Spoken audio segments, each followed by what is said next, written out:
The killing of the Pakistan Taliban leader Haqmullah Masood was just the latest incident in which American unmanned drone aircraft have been used against targets in the Middle East.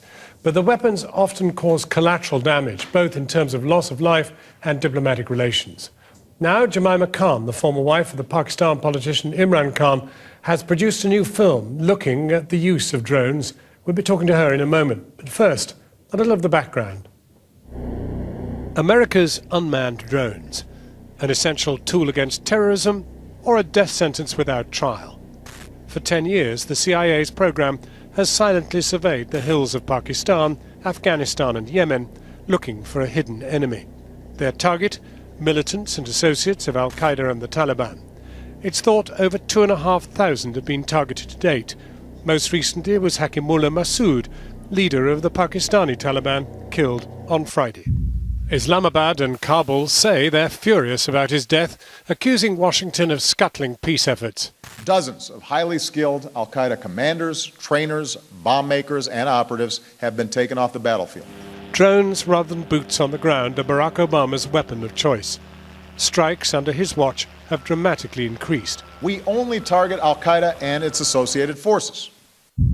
But despite those reassurances, civilians do find themselves in the firing line. A recent report by Amnesty says around 900 have been killed, including Momina Bibi. Last week, her grandchildren and son, Rafiq-ur-Rahman, became the first victims to testify in the United States before a congressional committee. How can I in good faith reassure the children that the drone will not come back and kill them too, if I do not understand why it killed my mother and injured my children? The vast majority of those killed in drone strikes, over 98%, have not been high-value targets. The family from Waziristan also feature in a new documentary investigating flaws in the drone program and the human impact not seen from the control rooms of Virginia. But there are some unlikely supporters, also from Waziristan. They insist Pakistan's efforts to eradicate militants have done far more harm than the CIA's drones. The Pakistani military has gone into the tribal areas. What we see is, for example, it went in October 2009 into South Waziristan, and hundreds of thousands of people were displaced. Currently, around 758,000 people are living in camps, which have been displaced from various areas. The reason was the military operations. But not a single Taliban commander has been killed by the military. All of them, starting from Baitullah Masood in 2009, Qari Hussain, Ilyas Kashmiri, Badr Mansoor, and now Waliur Rahman and then Haqmullah, all of them have been taken out by the drones. As the Taliban and Al-Qaeda replenish their ranks, there'll be no shortage of targets in difficult places and no shortage of questions over drones and their legality. Well, we're joined now by the film's executive producer, Jemima Khan. And I'm wondering what you make of the argument that actually to have the Pakistani army, as that witness talking to us from America said, going in and smashing up a village, killing very large numbers of people in order to take out one man, is that really any better than having a drone? No, but I think it's a false choice. Why do those have to be the only options?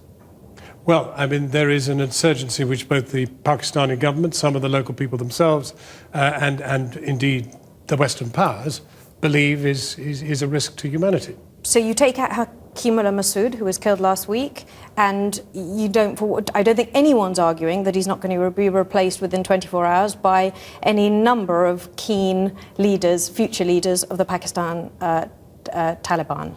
And in the process, when innocent children and innocent victims are killed, and at the current count, according to the Bureau of Investigative Journalism, there's 178 children killed as a result of drone strikes, you enrage a vast swathe of the population. The difficulty surely is that one has to be realistic. There is bound to be war. And if you widen it out, the fact is that the drone, is it really any worse than, let's say, a very high-altitude bomber that never sees its target, but again uses the same technology and presses a button and fires a bomb? Well, for a start, I think this is a false choice. And I think that we are being sold a myth that drones are precision weapons. Although we don't hear that very often, because the official figures, there are no official figures coming out of America. Sounded a bit precise when they got Mr. Hackmuller.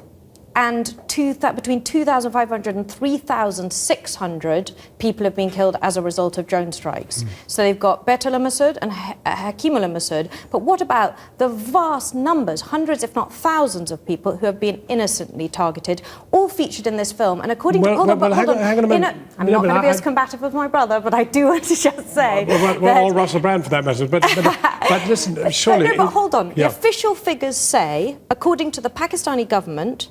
and American figures, that no innocent civilians have been killed. That directly conflicts with the testimony in front of Congress last week by a 6-year-old child who saw her grandmother killed, and a family, the relations of a 16-year-old boy who I met, who was also killed. There is a really significant issue here, though. That is that a lot of the people who live in Waziristan really resent these people, these militants, and are very pleased to see them taken out. And actually, again, as that testimony suggests, and this is a choice. This is a choice because they want them taken out.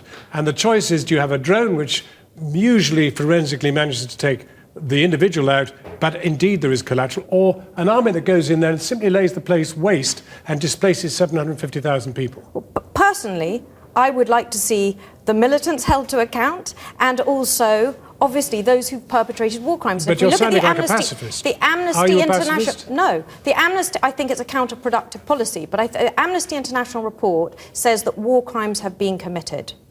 So those who've perpetrated those war crimes need to be held accountable. Well, in which case... But equally, are you saying that Obama himself is, in a sense, a war criminal? He's a Nobel Peace Prize-winning president who has launched 326 drone strikes on a population, on a country that he's not at war with. I mean, that's problematic for me. I mean, he campaigned on the basis of closing down Guantanamo, which was all about detention without trial, and now he's been using a policy of assassination without trial, which I see as even worse. Jemima Khan, thank you very much for coming in.